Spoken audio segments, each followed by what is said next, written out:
પરમાર છે, રાજકોટથી જ છીએ અને મારા ફાધરને તકલીફ હતી એના માટે લાવ્યા છીએ. માનસિક ફોબિયા હતો કપડાનો અને પાણીનો, અને આજે બીજો દિવસ થયો અહીંયા આવ્યા હતા, એના કરતાં સારું છે. શું શું તકલીફ હતી, ક્યારથી હતી એ વિગતમાં કહો. તકલીફ એને બે મહિનાથી વધી ગઈ હતી અને પાણીનો અને કપડાનો ભય એ સતત એને લાગ્યા કરતો હતો. અત્યારે કેટલા ટકા સારું છે 2 દિવસમાં?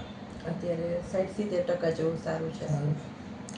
શું શું થતું હતું તમે કહો. સાહેબ મને દવા જાઉં ને એટલે પછી બાથરૂમની બહાર નીકળ્યું એટલે કરવાની ખબર બરોબર બધે બંધ કરી કરી દઈએ છે. 2-3 કામ 2-3 કહેવું પડે એટલે કપડાં પહેરવામાં મને વાર લાગે, ચેક કરીને નીકળવું પડે. એટલી તકલીફ છે. બીજી કોઈ એક ને એક વસ્તુ 10 વાર પૂછે કે કપડાં પહેર્યા છે કે નહીં, મેં કપડાં પહેર્યા છે કે નહીં, નળ બંધ કર્યો છે કે નહીં, નળ બંધ કર્યો છે કે નહીં, સતત કોન્સ્ટન્ટ વિચાર એવું ચાલુ રાખે અને એમાં ઘણી રાહત છે. આવું કેટલા વખતથી થતું હતું? આવું કન્ટિન્યુ 2-3 મહિના તો થઈ ગયું વધારે, થોડુંક વધી ગયું હતું હમણાં, એટલે ટ્રીટમેન્ટ આપણે ચાલુ કરી સાહેબાનો રસ્તો કરીએ આપણે, પણ આપણે દયાથી ઘણું સારું છે અત્યારે અને ઘણું સારું છે. હાલ કરતાં ઘણું સારું છે. તમને કેટલો સુધારો લાગે છે? હાલ કરતાં ઘણું સારું છે. વિચારો બંધ થઈ ગયા, પછી જે થાય ત્યારે થાય. અહીંયા શું શું સારવાર આપી એની થોડી વિગત આપો. સરસ છે, બધું કોર્પોરેશન છે, સરસ સારવાર મળે છે, કાંઈ વાંધો નહીં, સરસ છે. મને કોઈ તો પણ મારા ભગવાન છે, હાજા કરી દો. આપણે કોબીઓની બહાર કાઢી દો તો તમે મારા ભગવાન જ છો. હું માણસ તરીકે જોતો નથી, ભગવાન તરીકે જોઉં છું. તમે ચેરો જ્યારે જઈશ ને તો તમે ચેરો યાદ રાખી કે મારા શું શું આપણે ટ્રીટમેન્ટ આપી તમે કહો. અહીંયા ટ્રીટમેન્ટમાં તમે શું કહેવાય કે બાટલા ચડાવેલા હતા, ઇન્જેક્શન દ્વારા ટ્રીટમેન્ટ આપેલી છે. આનાથી કોઈ સાઈડ ઇફેક્ટ, રિએક્શન? કોઈ જાતનું કાંઈ નહીં. હે? કાંઈ ના નથી. સાહેબ, કાંઈ નહીં ને? હા સ્ટાફ ટાઈમસર હારા થઈને જાય છે. સ્ટાફ ટાઈમસર આવી જાય છે? બહુ છે. હે? કોઈ તકલીફ કે બોલાવા જવો પડે છે? કોઈની ફરિયાદ નથી. ના.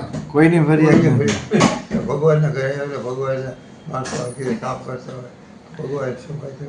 મારા માટે તો મસીહા થઈ જાય આવ્યા છે. મને આટલું કરી દો, બે મારા ભય નીકળી જાય ને એ દવા લખી દો, એ ટ્રીટમેન્ટ કરો, આમ કરું તેમ કરું, મને જરાક લખી દો. આટલું તમારા ભગવાન. સ્ટાફ આવી જાય છે ને બધી ટ્રીટમેન્ટ માટે ટાઈમસર, કે બોલાવા જવા પડતા હોય છે? આવી જાય છે. આટલા વખતથી તકલીફ હતી, આટલી બધી તમે ખરાબ હાલતમાં લાવ્યા હતા, છતાં અમે અહીંયા તમને કોઈ એવો બિનજરૂરી ખોટો ખર્ચો કરાવ્યો હોય, ખોટા રિપોર્ટ કરાવ્યા હોય? સાહેબ કાંઈ નથી કરાયું, બરાબર છે, બધું બરાબર છે. તમને અહીંયા ચાક સાફ સફાઈ ચોખ્ખાઈ બધું બરાબર છે? બધું ચોખ્ખાઈ છે. બહુ સરસ છે. હોસ્પિટલ હાઈ ક્લાસ છે. હવે છેલ્લે આવો તમારો કોઈ વિડીયો જોવે કોઈ દર્દી તો એમને કંઈ સંદેશ આપવો હોય તો છેલ્લે તમે 2 વાક્યો કહો. કે હા, સંદેશા માટે આવીને કન્સલ્ટિંગ કરાવી જવું. તમારી અનુકૂળતા મુજબ બહારગામથી આવતા હોય તો એ કરાવવા જવું ખરા. બહુ સરસ છે. બહુ સરસ. ખુશ ને? બહુ ખુશ. આનંદ છે, આનંદ આનંદ ભાઈ મારો ભગવાન આવી ગયા. બસ. અહીં મુખ્યત્વે નીચેની પરિસ્થિતિઓના નિરાકરણ માટે દર્દીઓને સારવાર માટે લાવવામાં આવતા હોય છે.